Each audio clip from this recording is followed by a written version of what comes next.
देश स्वतंत्र हो गया, अब हमें कांग्रेस भंग कर देनी चाहिए। महात्मा गांधी चाहते थे कि देश के स्वतंत्र होने के बाद कांग्रेस पार्टी भंग कर दी जाए।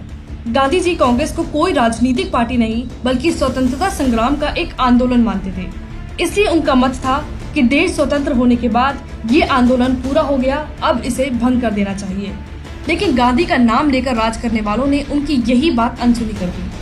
आज जब 70 साल बाद कांग्रेस के कारनामे देखते हैं तो समझ आता है, काश कि कांग्रेस भंग हो गई होती तो देश पर कितना बड़ा उपकार होता।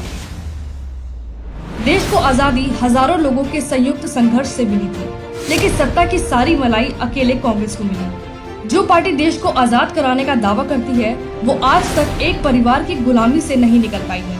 कांग्रेस के इस परिवारवाद का असर देश की दूसरी पार्टियों पर पड़ा और आज स्थिति ये है कि भारत का पूरा लोकतंत्र कुछ परिवारों का मोहताज बनकर रह गया है।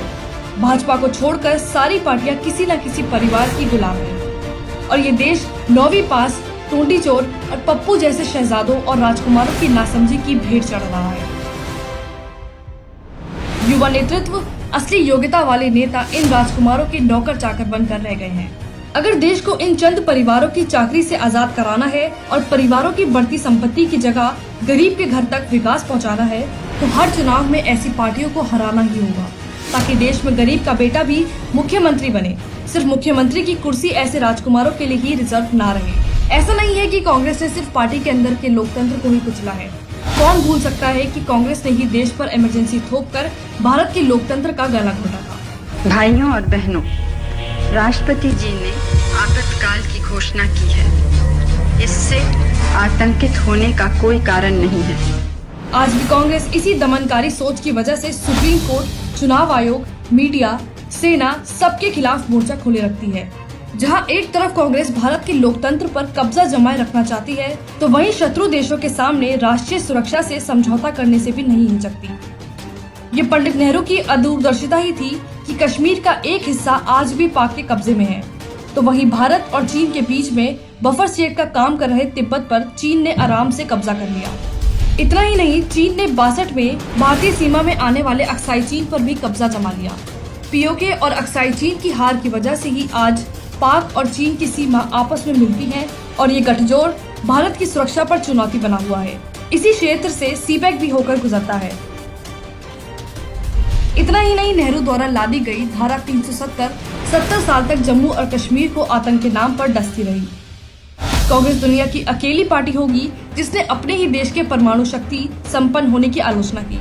सालों तक कारगिल विजय दिवस नहीं मनाया, सेना से सर्जिकल स्ट्राइक के सबूत मांगे, एयर स्ट्राइक का मजाक उड़ाया, शत्रु देश चीन की कम्युनिस्ट पार्टी के साथ समझौता किया। इस देश की अखंडता और सीमाई सुरक्षा को सही मायनों में जितना खतरा चीन और पाकिस्तान से नहीं है, उससे ज्यादा खतरा आज कांग्रेस की सोच से है। ऐसा नहीं है कि कांग्रेस सिर्फ देश की बाहरी सुरक्षा के लिए खतरा है। कांग्रेस की वोट बैंक पॉलिटिक्स ने इस देश को बांट कर रख दिया है। 70 साल तक किया गया तुष्टीकरण आज सिर चढ़कर बोल रहा है।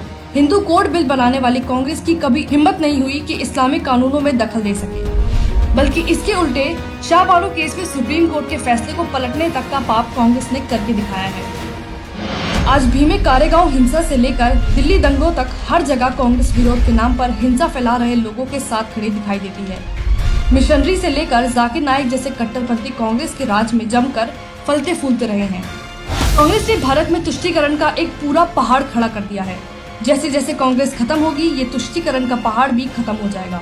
एक तरफ कांग्रेस ने अल्पसंख्यकों का तुष्टीकरण किया, तो वहीं हिंदुत्व के खिलाफ देश में आग लगाती रही। कांग्रेस ने अपनी वोट बैंक के लिए हिंदुओं को जातियों में बांटा, हिंदू आतंकवाद की बात करके पाकिस्तान की मदद की, राम जन्मभूमि के खिलाफ खड़ी रही और जम्मू और कश्मीर में दोबारा धारा 370 लागू करने की बात कहने से भी नहीं हिचकी। 70 साल तक इसी तुष्टीकरण के दम पर खुद को अजय मानने वाली कांग्रेस ने भ्रष्टाचार के नाम पर देश को जमकर लूटा है। कांग्रेस की सरकारें घोटालों और रिकॉर्ड तोड़ महंगाई के बाद भी जीती रही, तो उसका कारण ही तुष्टीकरण पर आधारित वोट बैंक रहा है। कांग्रेसी नेता लाखों करोड़ों के घोटाले करके अपनी जेब भरते रहे और देश का गरीब अलगाववाद और नक्सलवाद के दलदल में फंसता रहा।